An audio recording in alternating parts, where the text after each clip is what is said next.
எவ கனவுல வந்தால் என்ன பலன் தெரியுமா? உங்க கனவுல இறந்தவங்க வர்றாங்களா? இல்ல நீங்க மேல இருந்து கீழ விழுற மாதிரி கனவு வருதா? இத சாதாரணமா விட்டுடாதீங்க. சில கனவுகள் உங்களுக்கு வரப்போற ஆபத்த முன்னாடியே எச்சரிக்கும். சில கனவுகள் நீங்க கோடீஸ்வரர் ஆகப் போறீங்கன்னு சொல்லும்.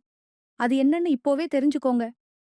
முதல்ல நீங்க உயரமான இடத்துல இருந்து கீழ விழுற மாதிரி அடிக்கடி கனவு வந்தா, உங்க வாழ்க்கையில ஏதோ ஒரு பெரிய தடுமாற்றம் வரப்போகுதுன்னு அர்த்தம். அதே மாதிரி காகம் உங்களை கொத்துற மாதிரி கனவு வந்தா, யாரோ உங்களுக்கு பின்னாடி சதி பண்றாங்கன்னு அர்த்தம்.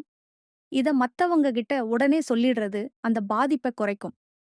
ட ஆனா, உங்க கனவுல ஒரு பெரிய கோயில் கோபுரம், இல்லனா எரியிற விளக்கு வந்தா, நீங்க ரொம்பவே குடுத்து வச்சவங்க. உங்க கஷ்ட காலம் முடிவுக்கு வந்து, நீங்க தொட்டதெல்லாம் தொலங்கப் போகுதுன்னு அர்த்தம். அதுவும் குறிப்பா ஒரு குழந்தை. உங்க மடியில வந்து உட்கார்ற மாதிரி கனவு கண்டா, உங்க வீட்ல விசேஷங்கள் வரிசையா வரப்போகுது. நெறைய பேருக்கு வர்ற இன்னொரு கனவு, பற்கள் விழுவது. அப்படி கனவு வந்தா, உங்க நெருக்கமானவங்களுக்கு உடல்நலக் குறைவு வரலாம்னு ஒரு எச்சரிக்கை. இதையெல்லாம் நீங்க நம்புறீங்களா இல்லையான்னு தெரியல. ஆனா, முன்னோர்கள் இதை கணிச்சு வச்சிருக்காங்க. உங்க கனவுல இதுவரைக்கும் வந்ததிலேயே ரொம்ப விசித்திரமான விஷயம் எது? கமெண்ட்ல சொல்லுங்க. அதுக்கான பலனை நான் சொல்றேன்.